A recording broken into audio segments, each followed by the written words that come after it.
बाबा महाकाल के दरबार में हर बार ही भक्तों का तांता लगा रहता है। नए साल पर भी भक्त बड़ी संख्या में बाबा के दर्शन के लिए लालायित होते हैं और महाकाल मंदिर पहुंचते हैं। ऐसे में महाकाल की नगरी उज्जैन में आने वाले पर्यटकों और दर्शनार्थियों के लिए विशेष व्यवस्था की जाती है। साथ ही साथ बाबा महाकाल के भक्तों को महाकाल के दर्शन में परेशानी ना हो, इसके लिए भी कुछ खास इंतजाम किए जाते हैं। ऐसा ही कुछ इंतजाम इस बार 31 दिसंबर और 1 जनवरी के लिए मंदिर समिति कर रहा है। आइए जानते हैं कि इस साल अगर आपको बाबा महाकाल के दर्शन करने हैं तो किस तरह से और आसानी से कैसे कर सकते हैं। भगवान महाकाल के दर्शन के लिए आने वाले श्रद्धालुओं को 31 दिसंबर और 1 जनवरी के दिन मंदिर समिति इस बार विशेष तैयारी कर रहा है। भक्तों को आसानी से दर्शन कराने के लिए व्यवस्थाएं की गई है। भक्तों को कर्कराज पार्किंग में शक्तिपथ होते हुए महाकाल लोक से मंदिर में प्रवेश मिलेगा। 31 और 1 को शीघ्र दर्शन टिकट व्यवस्था रहेगी। कार्तिक मंडपम में सामान्य श्रद्धालुओं को बड़ी संख्या में प्रवेश कराकर दर्शन करवाए जाएंगे। इन दोनों दिनों में भस्म आरती में श्रद्धालुओं की संख्या को आधा कर दिया जाएगा। श्री महाकालेश्वर प्रबंध समिति के अध्यक्ष नीरज कुमार सिंह ने बताया कि विश्व प्रसिद्ध महाकालेश्वर मंदिर में 31 दिसंबर और 1 जनवरी को देश विदेश से लाखों श्रद्धालु भगवान महाकाल के दर्शन करने पहुंचेंगे। श्री महाकालेश्वर मंदिर में प्रतिवर्ष नव वर्ष पर बड़ी संख्या में श्रद्धालु बाबा का आशीर्वाद प्राप्त करने के लिए आते हैं। इस साल भी हम लोग एक्सपेक्ट कर रहे हैं कि करीब 10 लाख लोग इस अवधि में दर्शन करेंगे। उनको सुचारू रूप से दर्शन हो सके, उन्हें किसी तकलीफ का सामना ना करना पड़े, इसके लिए पर्याप्त पार्किंग व्यवस्था की जा रही है। जूता स्टैंड बनाए जा रहे हैं, पूरी बैरिकेडिंग करके रूट्स निर्धारित किए जा रहे हैं और जो टनल अभी बनाई गई है श्री महाकालेश्वर मंदिर में, उसके माध्यम से दर्शन की व्यवस्था की जाएगी।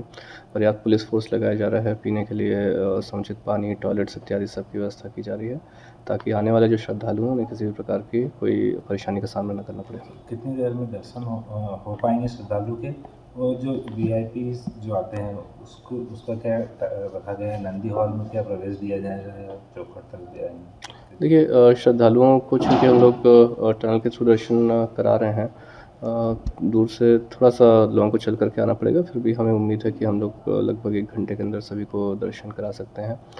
नंदी हॉल का जहाँ तक प्रश्न है, तो जो प्रोटोकॉल दर्शन है, विशिष्ट प्रोटोकॉल प्राप्त व्यक्तियों को उनको दर्शन की सुविधा उपलब्ध रहेगी और जो प्रोटोकॉल दर्शन से आ रहे हैं वो नीलकंठ द्वार के थ्रू प्रवेश करेंगे। दर्शनार्थियों की संख्या को देखते हुए मंदिर समिति सुविधा के इंतजाम जुटा रही है। भक्तों को आसानी से दर्शन हो सके, इसलिए व्यवस्थाएं भी बदली जा रही है। भक्तों को कर्कराज पार्किंग से शक्तिपथ के रास्ते श्री महाकाल लोक से मंदिर में प्रवेश दिया जाएगा। इस व्यवस्था से श्रद्धालुओं को करीब 2.5 किलोमीटर चलने के बाद भगवान के दर्शन होंगे। सुगम दर्शन व्यवस्था से भक्त करीब 1 घंटे में भगवान के दर्शन पा सकेंगे। आइए अब आपको ये भी बता दें कि आप अपने वाहन कहाँ पार्क कर सकते हैं। हरिफाटक ब्रिज के नीचे और हाट बाजार परिसर में आप अपने वाहन पार्क कर सकते हैं। कर्कराज, कलोता और भील समाज धर्मशाला परिसर में भी आपकी गाड़ी के लिए पार्किंग व्यवस्था की जाएगी। वहीं कार्तिक मेला ग्राउंड और माधव सेवा न्यास परिसर में भी आप अपनी गाड़ियां पार्क कर सकते हैं। बता दें कि चारधाम मंदिर के सामने से दर्शन की कतार में लगने के बाद शक्तिपथ के रास्ते श्री महाकाल लोक, Mansarovar facility centre, Mahakal tunnel 1 से गणेश मंडपम में पहुंचेंगे। भगवान महाकाल के दर्शन करेंगे। वहीं अगर प्रोटोकॉल के तहत दर्शन करने लोग आते हैं, यानी वीआईपी दर्शनार्थी हरिफाटक ओवर ब्रिज से होकर बेगम बाग के रास्ते नीलकंठ द्वार से मंदिर में प्रवेश करेंगे। यहाँ वीआईपी पार्किंग की व्यवस्था भी होगी।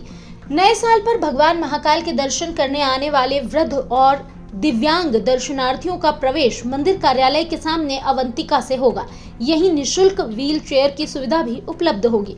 भगवान महाकाल के दर्शन के बाद भक्त गेट नंबर 10 और निर्माल्या द्वार से मंदिर से बाहर आएंगे। इसके बाद निर्धारित मार्ग से बड़ा गणेश मंदिर के सामने होते हुए हरसिद्धि चौराहे से पुनः चारधाम मंदिर पहुंचेंगे। अगर आप ये वीडियो YouTube पर देख रहे हैं तो हमारे चैनल को सब्सक्राइब करें और बेल आइकन को दबाना ना भूलें। अगर आप Facebook पर ये वीडियो देख रहे हैं तो हमारे पेज को लाइक करें।